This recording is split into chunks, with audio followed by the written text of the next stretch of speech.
Bonjour, merci pour votre accueil. Je vais essayer, moi, de vous développer rapidement Hop. La stratégie d'Arte sur le numérique, en vous montrant quelques exemples juste pour vous illustrer concrètement en quoi ça consiste. Donc vous connaissez Arte, la chaîne franco-allemande dédiée à la culture. Au-delà d'une chaîne franco-allemande, c'est vraiment un média qui se veut global dans le sens où nous essayons de proposer des programmes, alors on dit programme ou contenu, mais peu importe, des programmes sur l'ensemble des supports et l'ensemble des écrans. C'est-à-dire qu'évidemment, on propose des programmes sur la télévision depuis 25 ans déjà, mais également depuis plus de 10 ans, des programmes spécifiquement pour le numérique. Au-delà du replay, évidemment, sur le numérique, la principale raison de venir sur notre site internet ou notre application, c'est de voir le replay de l'antenne. Mais au-delà de ça, nous proposons beaucoup de contenu, du web documentaire, ça c'était historiquement depuis 2008 ce que propose Arte, mais ça s'est développé sur d'autres genres de programmes et on va en voir quelques-uns pour tisser un petit peu l'évolution de la stratégie d'Arte sur le numérique et ce que l'on y fait au-delà de uniquement proposer du replay comme je le disais. Donc notre enjeu, c'est de faire preuve de créativité et d'innovation sur l'ensemble des supports. Donc, au sein de l'équipe du développement numérique, nous, on a pour objectif de véhiculer évidemment ce qu'est Arte sur le numérique, de rendre les programmes accessibles. La base, c'est quand même que l'ensemble des programmes d'Arte, que ce soit des programmes de télévision ou des programmes numériques, soient accessibles sur les différentes plateformes. Alors, ça peut être très simple, hein, mettre le programme en ligne. Mais le proposer sur Facebook, ce n'est pas exactement la même façon que le proposer sur notre site. Le proposer sur mobile, c'est pas la même chose que le proposer sur une télé connectée. Donc vous allez voir un petit peu comment on peut les décliner dans la suite de la présentation. Et évidemment, de produire des programmes spécifiquement pour ces réseaux-là. Donc historiquement des documentaires, puisque nous sommes une chaîne de documentaires, mais de plus en plus aussi des fictions, du jeu vidéo, de la réalité virtuelle. Vous allez voir un petit peu quelques exemples. Quand je disais tout à l'heure de rendre accessibles les programmes d'Arte sur le numérique, ça veut dire réfléchir aux différents supports et réfléchir aux différents réseaux et à la façon dont on va accéder à ces programmes-là.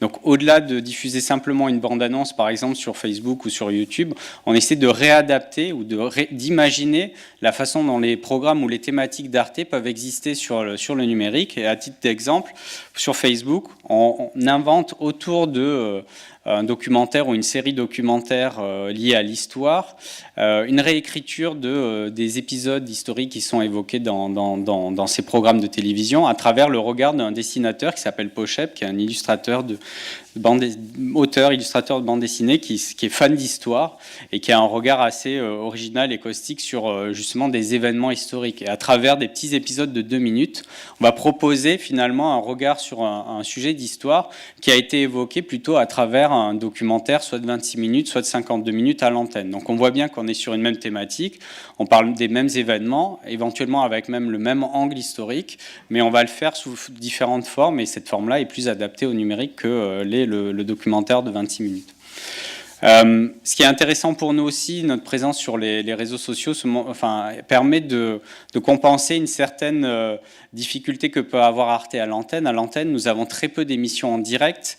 Le fait d'être une chaîne documentaire, d'être une chaîne de stock, donc documentaire, fiction, film, fait que l'on a peu de proximité avec les publics. Et en revanche, sur les réseaux sociaux, on peut avoir cette proximité-là, évidemment, à travers les échanges sur les commentaires, la discussion sur les réseaux sociaux, mais à travers des formes comme le live, par exemple, sur Facebook, où il y a quelques jours, nous avons proposé la visite de l'exposition Miro en avant-première au public, avec le petit-fils de Miro qui nous faisait la visite de l'exposition, et les internautes pouvaient réagir et demander des précisions sur l'exposition. Ça, on peut le faire quand on est une chaîne de télé de flux, plutôt avec beaucoup de directs et d'émissions liées à l'information notamment. Mais nous n'avons pas ce format-là en télé, donc on compense en le faisant sur les réseaux sociaux. Et surtout, c'est une forme intéressante sur les réseaux sociaux également, sur Facebook notamment, parce qu'elle permet de renouer des liens, resserrer la discussion avec les différents internautes.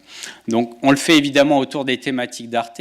Le Facebook Live autour de l'exposition Miro, il est aussi lié au fait que au-delà d'être partenaire de l'exposition, Arte va diffuser ou a diffusé, et le programme est toujours en replay, un documentaire sur l'exposition Miro. Donc il y a un vrai lien à proposer autour d'un sujet, différentes formes, une qui est adaptée à la télé, le 52 minutes, une qui est adaptée aux réseaux sociaux, le Facebook Live. L'idée d'aller encore plus loin, vous l'avez compris, là je vous montre les différents supports sur lesquels on est présent au-delà de notre site et notre appli.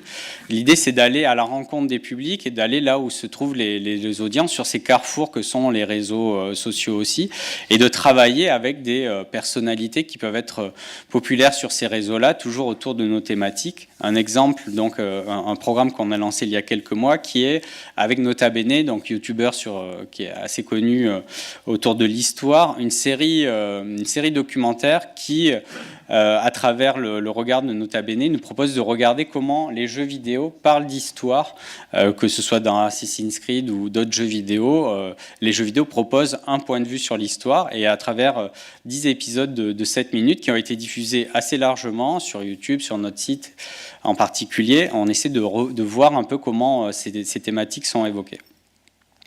Donc là, j'ai fait un peu le tour très rapidement, parce que je vais vous montrer la diversité, et on pourra revenir dans les questions sur des sujets très précis, et je vais vous montrer plutôt des images de programmes qui ne sont pas encore sortis ou qui viennent de sortir. Tout ce que j'ai montré là, ils sont déjà visibles, donc n'hésitez pas à aller les voir. La stratégie que je vous ai montrée là, la logique que je vous ai montrée là, c'est vraiment d'aller sur les supports et de ne pas attendre les bras croisés que les internautes viennent sur notre site ou viennent sur notre application et aillent voir un programme. On va vraiment les rencontrer, que ce soit pour faire du lien avec ce qui se passe à l'antenne ou pour aussi montrer des programmes, diffuser des programmes originaux et spécifiquement pour le numérique. Donc là, on a vu de la pure vidéo. On va avoir un peu plus de programmes interactifs ensuite, en se disant que sur déjà la vidéo même, on peut essayer d'innover. Donc, on essaie de proposer des formes adaptées au support. Donc, vous avez tous des mobiles en main. Donc, vous avez compris que en voyant sur vos fils d'actualité, et que ce soit Facebook, Snapchat ou autre, ou Instagram, que les vidéos verticales qui ne permettent de regarder un programme sans avoir à pivoter le téléphone se développe de plus en plus, et on a lancé il y a quelques mois un court-métrage donc d'une 15aine de minutes uniquement filmé en vidéo verticale et qui a été diffusé sur IGTV par exemple, sur Instagram ou sur YouTube. Et ce qui est intéressant aussi, c'est qu'au-delà du format vertical, la narration joue du téléphone, joue avec l'interface du téléphone, c'est-à-dire qu'on rentre dans le téléphone de cette jeune fille, le personnage principal, et toute une narration se déroule à travers ce qu'elle peut faire sur son téléphone, téléphoner évidemment, mais se filmer, envoyer des photos, se localiser sur Google Maps et autres. Et là, ça rentre dans une logique de comprendre comment les usages évoluent, comment on essaie aussi de proposer une vraie création, et pas uniquement de la publicité ou des bandes annonces, mais de proposer de la création à proprement parler sur des supports et sur des formats qui sont vraiment innovants, ou en tout cas vraiment nouveaux, en l'occurrence la vidéo verticale.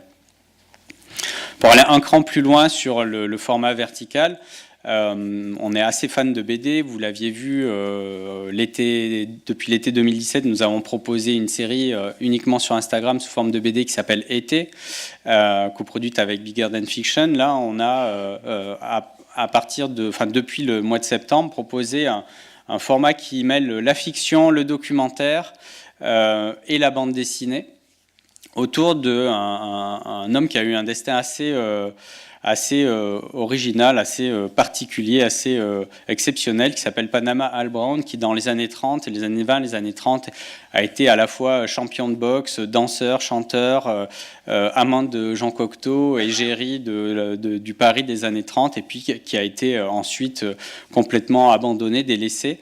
Et autour de ce sujet-là, l'équipe d'auteurs Camille Duvelroy, Jack Goldstein et Alex Hinker, qui ont imaginé une forme vraiment adaptée au téléphone, qui est une BD interactive qui se regarde de façon assez naturelle sur le téléphone. Je vais vous montrer peut-être rapidement la bande-annonce. Alors, il faut que je fasse une petite manip pour vous montrer la bande-annonce. Ça vient de sortir. Et ce qu'on trouve intéressant dans ce programme, c'est justement qu'il utilise les outils du numérique de façon assez pointue.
Donc voilà cette forme que l'on trouve vraiment intéressante puisque justement elle joue sur à la fois le mélange des genres entre la fiction, le documentaire, la prise de l'image en prise de vue réelle, donc les images d'archives et la bande dessinée, mais aussi sur sa façon de la regarder, le fait de devoir scroller comme on le fait quand on est sur un fil d'actualité, qui soit celui d'Instagram ou de Facebook, colle plutôt bien à des usages qui existent et donc on essaie de s'insérer à la fois dans ces usages, mais aussi de proposer une narration originale qui permet de mettre en valeur à la fois des auteurs, évidemment, mais aussi un destin assez exceptionnel.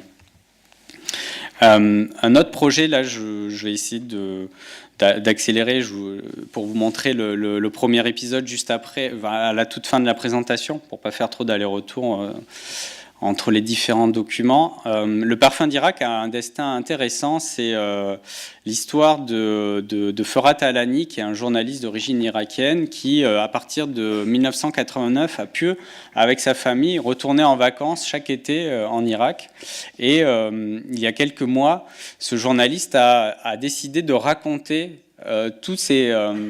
en gros, une partie de ces voyages d'été en Irak à travers 1000 tweets. Donc il les a sauvegardés, vous pouvez les retrouver sur, je ne sais plus Storyfy puisqu'il a changé la place, mais en tout cas il a sauvegardé ces tweets-là. Il a raconté donc de façon chronologique comment s'étaient déroulés ces voyages-là. Et surtout comment lui ressentait l'évolution du pays à travers ses voyages et aussi l'évolution de sa propre personne. Et donc à travers ces tweets-là, on sent très bien comment son histoire personnelle et la grande histoire d'Irak et aussi la grande histoire internationale, puisque le destin de l'Irak est très lié aux différents enjeux géopolitiques mondiaux. On arrive très bien à comprendre un peu l'évolution de ce pays et à travers ce regard personnel, on est assez touché. Et il nous a proposé, avec Nova Productions, de l'adapter sous forme de série documentaire animée par un réalisateur d'animation qui s'appelle Leonard Cohen, et de le faire de façon assez émouvante, l'animation venant renforcer en fait les informations qui étaient présentes dans les tweets ou vient renforcer les émotions que l'on peut ressentir dans les différents tweets. La série sort dans quelques jours, dans 2 ou 3 jours. Je vous montrerai le premier épisode tout à l'heure en fin de présentation, et ce que l'on voit, c'est justement comment à travers un récit très personnel, comment à travers des formes aussi très numériques, alors les tweets, la série documentaire assez courte, mais qui permet d'avoir justement dans chaque épisode un moment donné de la vie de Ferhat, mais aussi un moment donné de la grande histoire d'Irak, comment ça permet de faire passer justement des messages et des émotions de façon assez forte. Je parle très rapidement d'Arte Radio parce que le podcast est à la mode en ce moment. Arte Radio existe depuis 15 ans. C'est une radio qui propose de la création à travers des podcasts, que ce soit du documentaire, de la fiction, des émissions régulières.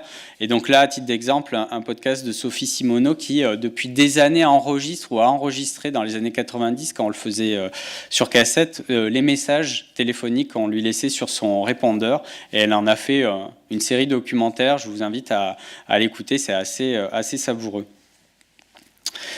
Évidemment, on parlait tout à l'heure, Voyelle parlait tout à l'heure d'interactif.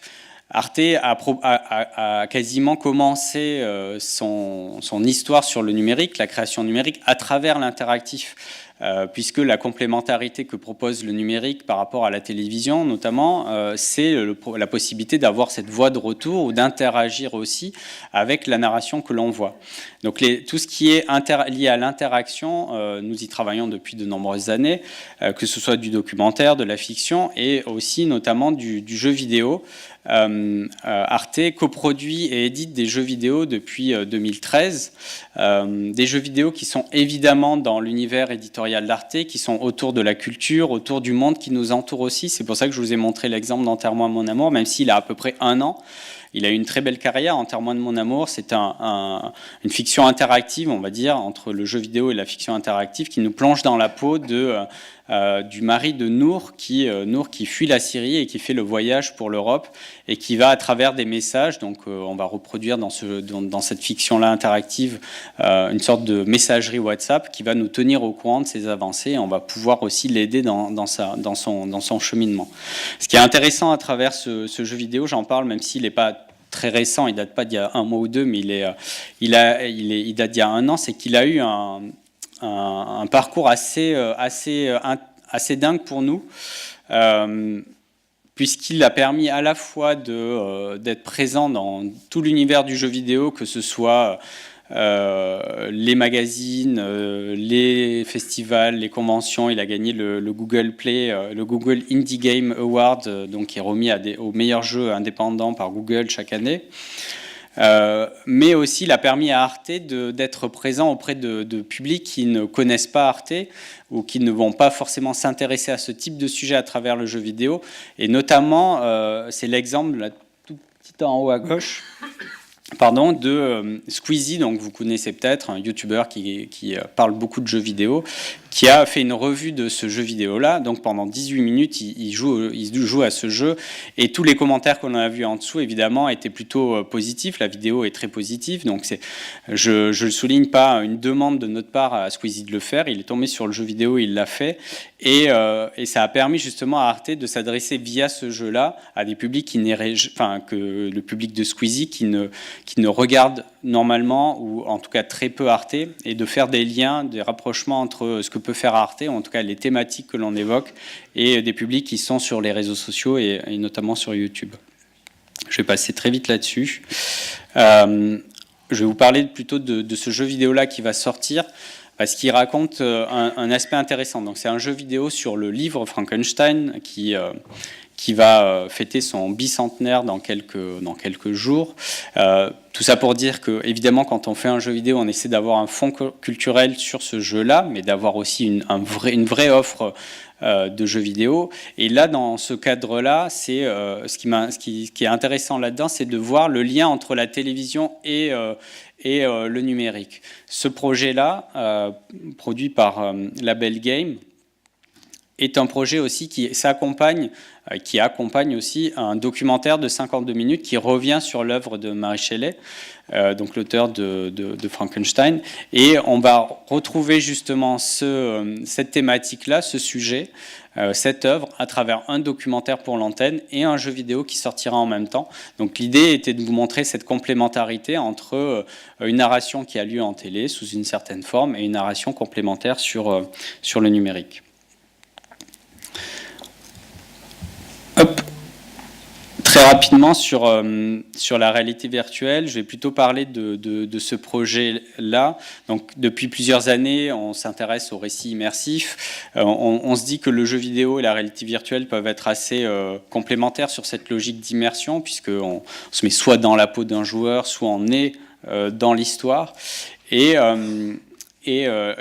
Arte développe aussi depuis quelques années une collection de programmes en réalité virtuelle, documentaires, autour d'œuvres célèbres, d'œuvres picturales célèbres. Donc, on va avoir le Cri de Munch dans quelques semaines. On a pu avoir des Manet, des Bruegel, et là, en l'occurrence, c'est L'île des morts d'Arnold Böcklin, dans lequel on a demandé, dans ces différentes œuvres, on a proposé plutôt à différents auteurs et producteurs d'imaginer quelle pouvait être la revisite de cette œuvre-là en réalité virtuelle. Donc des auteurs, des producteurs se sont emparés de certains tableaux célèbres et ont essayé de retranscrire ce que peuvent être les émotions proposées par ces différentes œuvres à travers la réalité virtuelle, à travers soit une explication en immersion dans le tableau, soit carrément une réécriture, un retravail par l'auteur des émotions qu'il a pu ressentir à travers le parcours dans ce tableau. Donc, je vous montre rapidement la bande-annonce de celui-ci qui en fait révèle assez bien comment on peut réenchanter ou imaginer différemment ou revisiter justement des œuvres qui paraissent classiques, que l'on irait voir dans des musées, mais que là, on essaie de rendre un peu plus accessible à travers l'attrait qu'on peut avoir pour une technologie.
Donc vous l'avez compris, l'idée c'est vraiment de permettre à l'auteur de proposer justement aux spectateurs, à l'utilisateur, là de casque en l'occurrence, une plongée dans les émotions que peut susciter le tableau.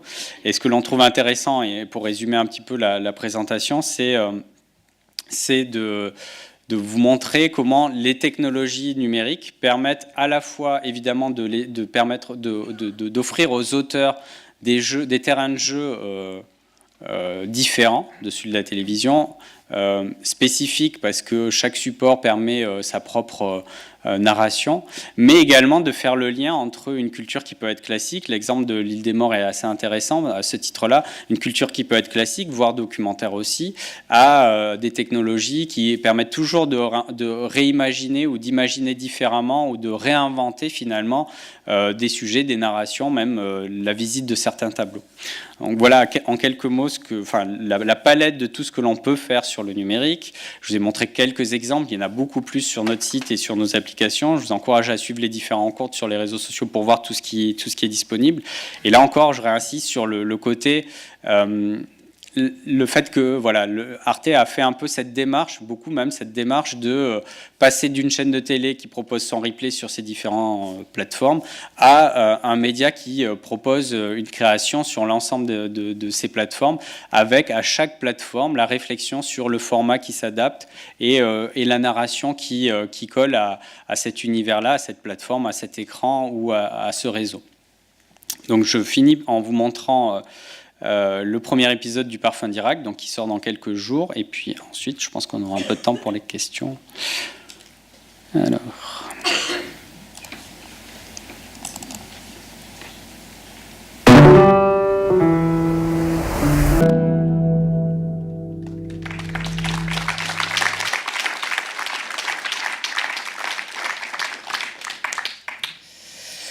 Voilà, merci beaucoup. Donc n'hésitez pas si vous avez des questions, si on a 5 minutes. Merci Gilles. Oui, on va prendre 5 minutes. Je pense qu'il va y avoir quelques questions. Là-haut déjà.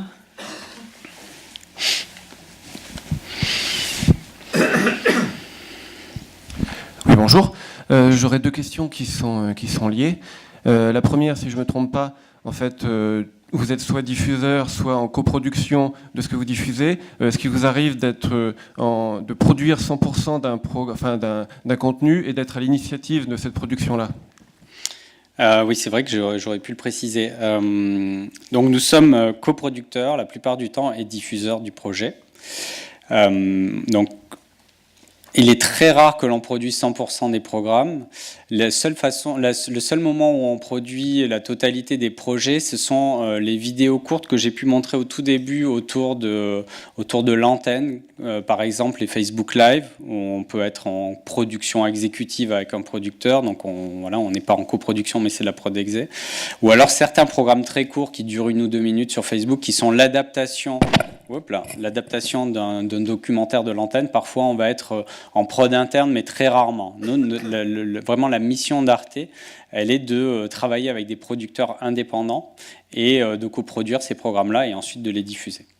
D'accord. Et du coup, est-ce que vous avez déjà envisagé de travailler, enfin en tout cas de faire des appels à projets ou des appels à idées directement auprès des auteurs pour peut-être faire remonter, je dirais, un peu plus de créativité et d'innovation sans passer par, je dirais, le niveau de filtrage des producteurs, quitte à éventuellement faire des partenariats avec des organismes pour filtrer quand même un peu, comme le CNC, la SAC des Beaux Marchés ou quoi que ce soit, et avoir un contact direct, je sais pas, par des séances de pitch ou des envois de synopsis, pour, je dirais, éventuellement faire remonter des choses qui ne passent pas un certain filtre parce que peut-être les producteurs pensent qu'il n'y a pas de case qui existe ou ça ne correspond pas exactement à la ligne éditoriale. Alors c'est une bonne question. On ne fait pas le travail d'un producteur dans le sens où on ne sait pas le faire. Il y a des producteurs qui le font très bien. En fait, notre mission, c'est vraiment de coproduire et de travailler avec des producteurs dont le métier, ça va être à la fois de repérer des talents, de comprendre les lignes éditoriales des chaînes et la nôtre en particulier, et aussi, plus prosaïquement, de trouver les financements, puisque quand on va coproduire un projet, on ne va pas financer la totalité du projet, on va financer 30, 40, 50% du projet, et charge ensuite aux producteurs de financer la totalité, enfin le reste qui manque à financer. Donc, on fait des appels à projets de temps en temps, mais la plupart du temps directement vis-à-vis des producteurs ou à destination des producteurs. Quand des auteurs nous envoient des projets, on essaie de comprendre de quel univers il s'agit et on les met en contact avec des producteurs. Comme je disais tout à l'heure, quand ça dépasse une complexité quand ce sont des tout petits objets, on peut éventuellement les produire en interne, mais quand ils sont liés finalement à la promotion de ce qui se passe à l'antenne, ça reste très marginal. La majorité de notre activité, elle est de la coproduction avec des producteurs. Et la chance qu'on a, alors elle est double, c'est que on essaie de se déplacer beaucoup, notamment quand je viens ici, c'est pour expliquer ce que l'on fait, pour que les auteurs, les producteurs aussi puissent comprendre ce que l'on fait.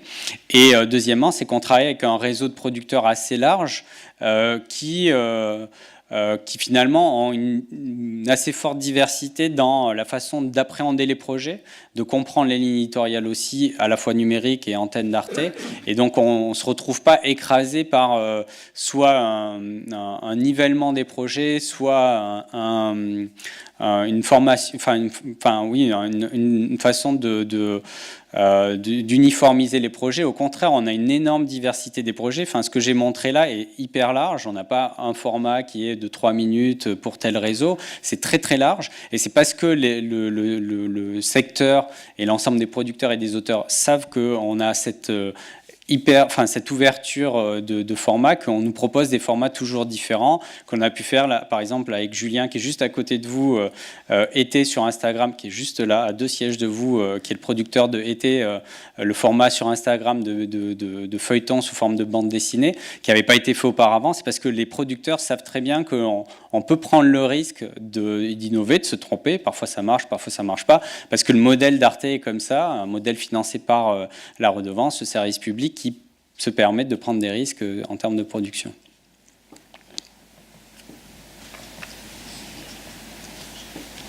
Du coup, il n'y a plus de questions. Non, c'est pas une question, en fait, c'était juste pour rebondir sur ce que tu disais. Je reprends ma casquette de marraine. Si je peux vous donner un conseil, en fait, vous avez l'impression que les producteurs formatent les propositions qu'ensuite ils proposent aux diffuseurs, et c'est vrai dans une grande partie des cas, mais je vous conseille juste d'aller voir sur les sites d'Arte, regarder la diversité et regarder juste la liste des producteurs qui travaillent avec Arte, et n'hésitez pas à aller directement les contacter. Vous avez Julien Aubert qui est là, mais il y en a plein d'autres, et vous verrez que si vous avez une bonne idée, ils ne vont pas vous dire non, ça rentre dans aucune case.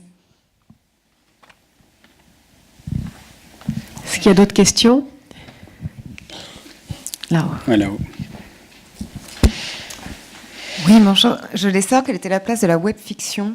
Parce qu'on a vu là des projets qui étaient portables, adaptés portables, mais par rapport à d'autres chaînes hertziennes et stratégies digitales, quelle est la place de la fiction pour vous ?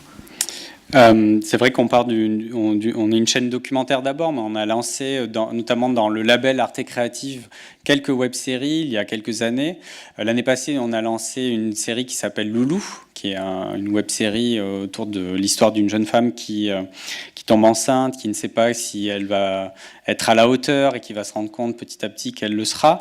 Et dans une semaine, on lance la saison 2 de Loulou. Et donc, cet exemple-là pour montrer que c'est un axe important pour nous, la web-série, que la web-série implique des coûts assez importants et qu'on en développe quelques-unes, mais on n'en sort pas 10 par an, mais il y en a toujours en cours de production et en cours de développement au sein d'Arte, donc on continue à en faire. J'espère l'année prochaine qu'il y aura plus de sorties que cette année. Voilà. Après, ce qui est intéressant quand je montre les différents formats, c'est que on l'entend pas uniquement, la web-série, comme un programme de 10 épisodes de 3 minutes ou de 10 fois 10 minutes pour être encore plus formaté, filmé en 16/9 à destination de YouTube. On essaie d'imaginer justement comment les séries peuvent exister en format vertical, comment elles peuvent exister en 16/9 aussi évidemment, sur YouTube ou ailleurs, sur Instagram ou sur d'autres réseaux. Donc, il y a une diversité de formes. Celles qui sont en préparation ne sont pas que sous la veine de web-séries humoristiques filmées en prise de vue réelle pour un player 16/9. C'est beaucoup plus large que ça. Ce qui fait que on peut distiller sur différents réseaux ces différents formats de fiction.